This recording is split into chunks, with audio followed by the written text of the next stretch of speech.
अभिषेक करें। दोस्तों इस तरह से अगर आप अभिषेक करते हैं और पूजा करते हैं तो आपकी जो भी मनोकामना होती है वो पूर्ण हो जाती है। पंचामृत से अभिषेक करने से सभी मनोकामनाओं की पूर्ति होती है, इसलिए पंचामृत से अभिषेक करना चाहिए। दोस्तों पूजा करते समय पूरे समय ओम नमः शिवाय नमः शिवाय नमः शिवाय इस तरह से जाप करते रहें, मंत्र बोलते रहें। और पहले ही सोमवार को आप भगवान शिव के सामने हाथ में पुष्प लें, अक्षत लें और संकल्प ले लें हाथ में पुष्प अक्षत लेकर कि आप आज से 16 सोमवार का व्रत कर रहे हैं और किस मनोकामना से कर रहे हैं वो भी भगवान शिव को बताएं। व्रत में कोई भूल चूक हो जाए, गलती से भी कोई गलती हो जाए तो उसके लिए भगवान शिव आपको क्षमा करें, इसके लिए भगवान शिव को प्रार्थना करें और आपके 16 सोमवार के व्रत निर्विघ्न बिना किसी क्लेश के पूर्ण हो जाएं, इसके लिए भगवान शिव से प्रार्थना करें। दोस्तों इस तरह से आप दिन भर का व्रत करते हैं और व्रत करने के बाद शाम के समय आप अपने घर में भगवान शिव और माँ पार्वती की पूजा करें और उसके लिए आप सबसे पहले दीपक जलाएं, एक शुद्ध घी का, गाय के घी का दीपक जला लें और भगवान शिव की पूजा शुरू करें। आप जैसे आपने सुबह पूजा की थी भगवान शिव, कार्तिकेय और गणेश भगवान माता पार्वती के साथ, वैसे ही आपको इस समय भी पूजा करनी है। भगवान शिव की पूजा करें विधिवत, वैसे ही आपको पंचामृत से भगवान शिव का अभिषेक करना है। हाँ, अगर आपके पास घर में शिवलिंग है तो आप इस तरह से अभिषेक कर सकते हैं। अगर आपके पास घर में शिवलिंग नहीं है तो आप मिट्टी का शिवलिंग भी बना सकते हैं।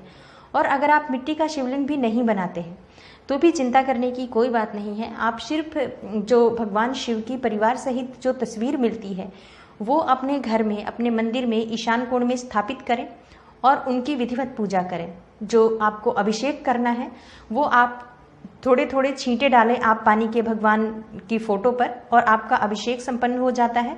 और इस तरह से आप पूरी सामग्री भगवान शिव को अर्पित करें, बेलपत्र अर्पित करें, धतूरा अर्पित करें, फूल अर्पित करें, नैवेद्य अर्पित करें, ये सभी सामग्री अर्पित करें और भगवान शिव को फल और चूरमा का प्रसाद अर्पित करें। दोस्तों भगवान शिव की पूजा में चूरमा का प्रसाद बनाया जाता है और चूरमा का प्रसाद बनता है, आटे को घी में भूना जाता है और उसको फिर उसमें चीनी मिलाकर चूरमा का प्रसाद बन जाता है। यही मुख्य प्रसाद होता है। लेकिन इस प्रसाद में एक चीज़ बहुत ध्यान देने वाली होती है कि पहले सोमवार को जो आटे का आपने मात्रा जो आपने आटे की ली है उतनी ही मात्रा आपको हर बार लेनी है और उसी तरह से आपको प्रसाद बनाना है। आप भगवान शिव को प्रसाद में कोई फल भी चढ़ा सकते हैं, तो जो भी फल आप चढ़ाना चाहते हैं, जो भी फल आप पहले सोमवार को चढ़ाएंगे और जितनी मात्रा में चढ़ाएंगे उतनी ही मात्रा में आपको फल भी प्रत्येक सोमवार को वही फल चढ़ाना है। तो ये आप डिसाइड कर लें कि आपको कौन सा फल चढ़ाना है और हर बार आप उतनी ही मात्रा में वही फल चढ़ाएं। इस तरह से आप भगवान शिव को चूरमा का प्रसाद और फल अर्पित करें, भगवान शिव के मंत्रों का जाप करें और 16 सोमवार व्रत की कथा पढ़ें। दोस्तों इस 16 सोमवार के व्रत में जो सबसे अधिक फल प्रदान करने वाली चीज़ होती है वो मंत्र जाप होता है। नमः शिवाय का जो मंत्र होता है उस मंत्र की आप हर सोमवार को कम से कम 11 माला, 21 माला, जितना आपसे संभव हो वो जप जरूर करें। आप शाम के समय कर लें, आप सुबह के समय कर लें, कोई एक समय निश्चित कर लें आप कि ये आपके पास समय है, उस समय आप इतना जाप कर लें। आप संकल्प ले लें कि मैं इतना जाप हर सोमवार को करना चाहता हूँ और हर सोमवार को आप उतनी मात्रा में मंत्र का जाप करें। नमः शिवाय का जाप आप कर सकते हैं या आप महामृत्युंजय मंत्र का जाप कर सकते हैं या आपकी अगर कोई मनोकामना है जिसके लिए आप इस व्रत को कर रहे हैं तो उस मनोकामना से संबंधित मंत्र का जाप करें। लेकिन मंत्र जाप आप अधिक से अधिक संख्या में करने की कोशिश करें। मंत्र जाप से क्या होता है कि मंत्र जाप आप जितनी ज़्यादा संख्या में करते हैं उतना उसका प्रभाव बढ़ जाता है, उस व्रत का प्रभाव बढ़ जाता है और मंत्र जाप का एक ऑरा सा बन जाता है, आपके आसपास एक सुरक्षा कवच बन जाता है भगवान शिव की तरफ से कि आप इस घेरे के अंदर आ जाते हैं, आप भगवान के भक्तों में शामिल हो जाते हैं। तो आप मंत्र जाप की संख्या अपनी अधिक से अधिक मात्रा करने की कोशिश करें। दोस्तों इस तरह से आप भगवान शिव के मंत्र जाप करें और 16 सोमवार व्रत की कथा की पुस्तक पढ़ें, भगवान शिव की कपूर से आरती करें, क्षमा प्रार्थना करें कि अगर व्रत में कोई भूल चूक हो गई हो तो उसके लिए क्षमा करें।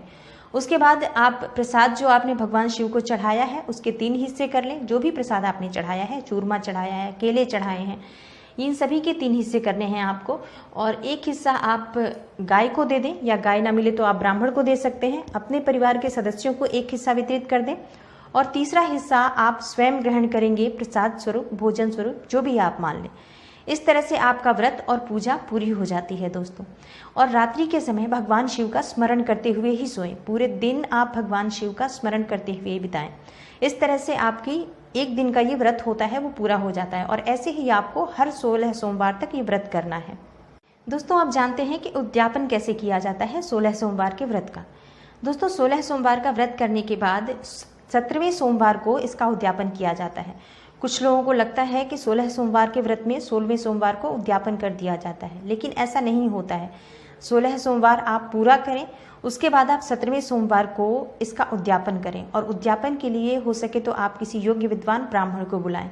और इस दिन आप रुद्राभिषेक का आयोजन रखें, भगवान शिव का अभिषेक रखें, हवन करवाएं। आप पंडित जी को बता दें पहले से ही कि कितना आपने जप किया है, तो भगवान शिव के मंत्रों के जो भी जप आपने किए होंगे उसका दशांश वो हवन करा देते हैं।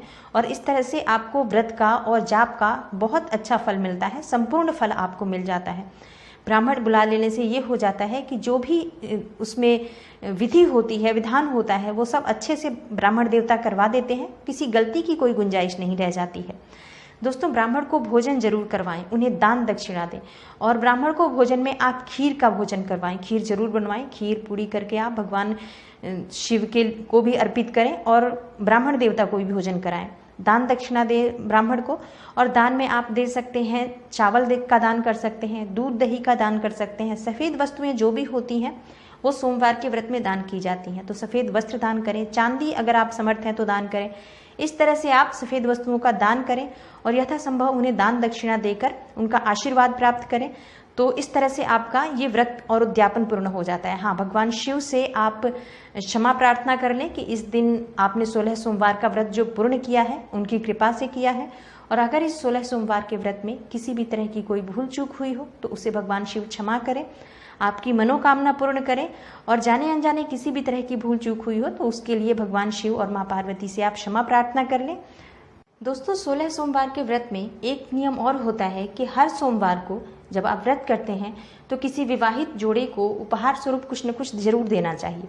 अगर ऐसा संभव नहीं है कि हर सोमवार को आप कुछ दे पाएँ या कोई आपको मिलता ना हो, तो जिस दिन आप उद्यापन करें उस दिन 16 विवाहित जोड़ों को अपने घर पे बुलाएं। 16 जोड़े ना मिले आपको या इतना संभव ना हो तो कम से कम एक जोड़ा अपने घर पे जरूर बुलाएं दंपत्ति का, और उन्हें कुछ उपहार में दें, उन्हें भरपेट भोजन कराएं।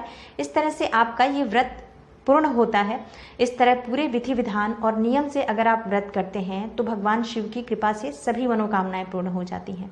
दोस्तों अगर महिलाएं इस व्रत को करती हैं और इस बीच में उनको पीरियड्स की प्रॉब्लम होती है तो इस व्रत को कैसे करें, ये बहुत ज़्यादा क्वेश्चन आता है कि इस व्रत को इस समय में कंटिन्यू किया जाए या बीच में छोड़ दिया जाए।